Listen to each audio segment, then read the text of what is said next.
Together, we will make America strong again. We will make America proud again. We will make America safe again. And yes, together, we will make America great again. Fogo e Fúria. Ver o mundo a partir da América.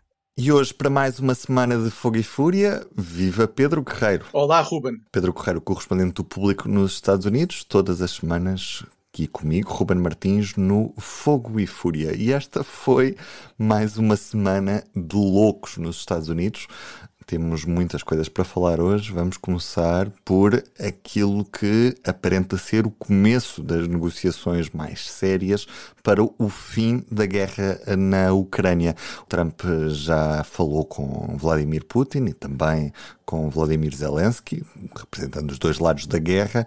E o que te pergunto, a propósito desta frente na Ucrânia, é se é expectável que haja a possibilidade de um acordo no curto, médio prazo, se é tudo muito imprevisível, ou se, pelo contrário, há aqui mesmo um esforço enorme de Trump para tentar chegar aqui a um acordo. Eu acho que há sobretudo uma grande vontade de Trump associar-se a qualquer anúncio histórico. Agora, se destes desenvolvimentos desta quarta-feira, vai de facto abrir-se um processo negocial sério para a paz na Ucrânia, bom, eu sou um bocadinho pessimista porque há aqui uma questão-chave. Trump não falou previamente com Volodymyr Zelensky antes de falar com Vladimir Putin. E, horas antes destes telefonemas, Zelensky concedeu uma entrevista à revista The Economist, em que dizia não conhecer qualquer proposta de paz por parte dos norte-americanos e alertava para aquilo que depois os europeus também alertaram ao longo do dia, que é qualquer processo de paz na Ucrânia tem de envolver obrigatoriamente a Ucrânia. Não pode ser uma proposta de paz apresentada unilateralmente ou por iniciativa dos Estados Unidos, resultante de uma conversa entre Trump e Vladimir Putin e que é depois apresentada a Volodymyr Zelensky. Portanto, eu diria que não há, para lá de um anúncio, de uma intenção de um acordo de paz, não há nada neste momento de muito sério, de muito sólido.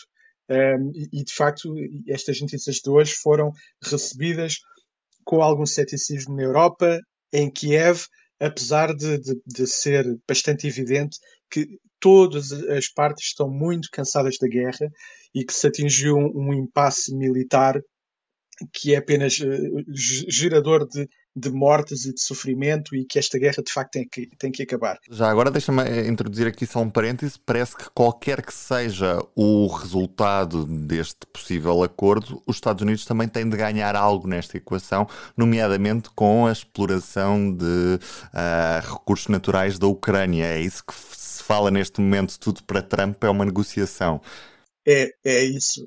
Hoje o secretário do Tesouro norte-americano chegou a Kiev, onde apresentou a Zelensky uma proposta de parceria económica de longo termo entre os Estados Unidos e a Ucrânia, em que é apresentada essa troca. Os Estados Unidos oferecem segurança militar a troco de um acesso privilegiado às chamadas terras raras, que são um conjunto de minerais, de elementos químicos, que têm uma aplicação muito importante na indústria tecnológica. Portanto, é mesmo isso, é uma troca por troca, é tudo muito instrumental e muito transacional, e essa parece ser, de momento, a grande base de interesse dos Estados Unidos para um acordo na Ucrânia. Agora, nós gostamos muito de dizer que Donald Trump é um gênio da negociação, mas o que aconteceu esta semana contraria tudo o que é os princípios da boa negociação. Ainda esta quarta-feira, o secretário da Defesa norte-americano, Pete Hegseth, veio dizer que é irrealista querer que a Ucrânia volte para as fronteiras anteriores a 2014, ou seja, anteriores à anexação da Crimeia, anteriores à perda de controlo do Donbass para os separatistas pró-russos, e veio também dizer que não vai haver possibilidade da Ucrânia aderir à NATO, algo que Trump tem dito e que voltou a dizer ainda esta quarta-feira. Portanto, é estranho porque parece que se está a dar todo o ouro ao bandido, a ceder em toda a linha para Moscovo. E o que é que se vai exigir em troca quando se oferece tudo? Parece não haver uma grande estratégia negocial da parte desse gênio dos negócios que é Donald Trump. E ao mesmo tempo o que vemos é que os europeus olham para os Estados Unidos cada vez menos como um aliado. Esta é a visão que parece agora ser mais transversal na Europa, um parceiro, sem dúvida, mas cada vez menos como alguém ou um país que está também na cena internacional a defender interesses comuns. É verdade, há uma sondagem desta semana, ou divulgada esta semana, do European Council of Foreign Relations, que indica que neste momento a maioria dos europeus deixou de ver os Estados Unidos como um aliado e é apenas, quanto muito, um parceiro necessário. É drástica a redução face ao inquérito anterior, por exemplo, na Dinamarca. Na Dinamarca, eu penso que em 2023, se não estou em erro, mais de 50% dos inquiridos viam os Estados Unidos como um aliado, e agora, depois de todas estas ameaças de tomada da Groenlândia, que é um território dinamarquês no Ártico, apenas 30% veem os Estados Unidos como um aliado, e são muitos mais os que veem a América meramente como um parceiro necessário. E isto é uma tendência que vemos em todos os países europeus envolvidos neste inquérito. Não há nenhum em que a maioria dos inquiridos veja os Estados Unidos como um aliado. Isto é uma transição brutal e dramática face ao que era o sentimento mais ou menos generalizado em relação aos Estados Unidos na Europa ao longo de décadas em que os Estados Unidos eram efetivamente um garante da segurança e hoje não são, e pelo contrário são uma ameaça à segurança de vários países. O que também vimos esta semana foi um espetáculo na Sala Oval assegurado por Elon Musk e pelo filho deste multimilionário. Donald Trump parece que está cada vez mais apostado em dar poder a este homem, e isto tem sérias consequências. O que é que na prática está em cima da mesa, Pedro? Toda a gente, ou muita gente, brinca com esta ideia de que Donald Trump é cada vez mais um presidente para a televisão, para aparecer na televisão e para fazer publicações nas redes sociais e para assinar decretos, mas na prática quem comanda a execução da agenda republicana ou da agenda Trump, ou seja, de quem for esta agenda que está a ser implementada, é Elon Musk ao comando do tal Departamento de Eficiência Governamental, que, por sua vez, obteve acesso aos sistemas informáticos e de controle e de bases de dados e de gestão de pagamentos de quase todas as agências governativas neste momento e tem vindo a cancelar verbas que já estavam contratadas e aprovadas pelo Congresso, tem vindo a liderar e a promover processos de rescisão ou de afastamento de funcionários, que Trump fez nesse dia em que foi feita essa espécie de conferência de imprensa como na Casa Branca, foi assinar um decreto que atribui ao chamado DOGE, de Elon Musk, um poder de veto na contratação de pessoal para a administração federal. Portanto, neste momento, é Elon Musk que decide quem trabalha na administração federal, quem pode vir a trabalhar, quantas pessoas devem ser despedidas, ao passo que, ao mesmo tempo, continua a controlar o sistema de pagamentos federal. Portanto, isto é um poder absoluto, ou muito próximo de absoluto em relação ao aparelho da administração federal, que depois é reforçado pelo facto de o Congresso estar na mão dos republicanos, que por enquanto se mantêm bastante apáticos, sem fazer a sua função de regulação e de legislação. O Partido Democrata também está desaparecido em combate e parece ser os tribunais o único ator na política norte-americana que tem exercido o seu papel, nomeadamente através de ordens judiciais para travar temporariamente alguns cortes, alguns despedimentos, alguns processos de desmantelamento de agências, mas de facto continua depois a haver um grande desrespeito dessas ordens e de facto parece que Elon Musk é neste momento o primeiro-ministro, assim, à imagem de um primeiro-ministro europeu do governo norte-americano, enquanto Donald Trump é uma espécie de presidente da República corta-fitas. Mas enquanto isso, o que vemos também em tribunal são ações contra estes decretos de Trump e contra estes cortes deste departamento a que Musk dá a cara. Estas ações têm sido bem-sucedidas, têm tido algum tipo de consequências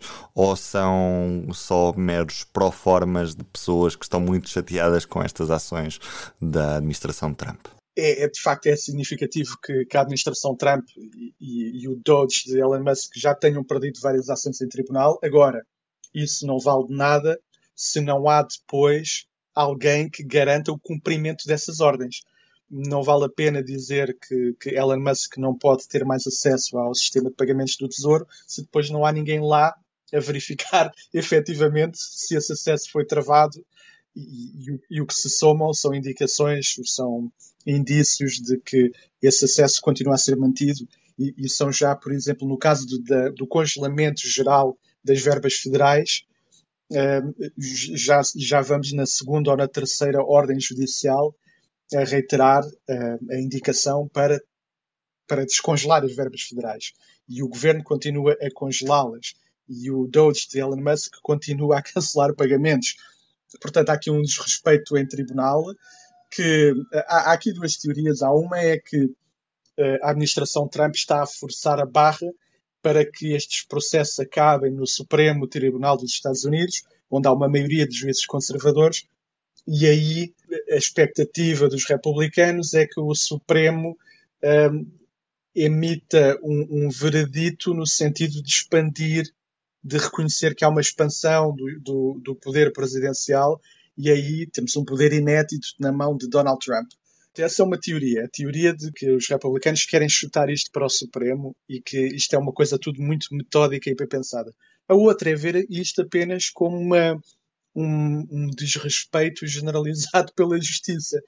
E também esta semana tiveste um exemplo disso, que foi uma ordem do Departamento de Justiça, que é o mesmo que dizer uma ordem da administração Trump, no sentido de que os procuradores federais em Nova Iorque que estavam a investigar e a acusar o mayor de Nova Iorque de corrupção devem arquivar imediatamente o processo.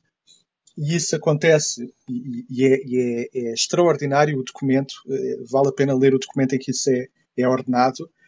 O documento sublinha que não está em causa a falta de prova, não está em causa os indícios ou sequer o mérito e o bom trabalho dos procuradores. Não, o que está em causa é que o mayor de Nova Iorque ultimamente aproximou-se de Donald Trump. Ele tinha sido eleito pelo Partido Democrata, mas entrou em choque com os democratas devido a estas suspeitas de corrupção. Aproximou-se de Donald Trump e aproximou-se sobretudo das políticas anti-imigratórias de Donald Trump.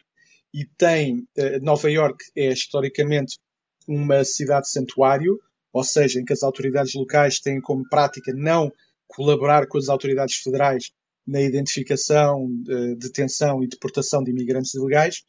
E Eric Adams, o mayor de Nova Iorque, veio ultimamente alterar essas orientações, admitir que os agentes federais de imigração podem entrar em edifícios da autarquia e, portanto, na prática, Nova Iorque caminha para deixar de ser uma cidade-santuário.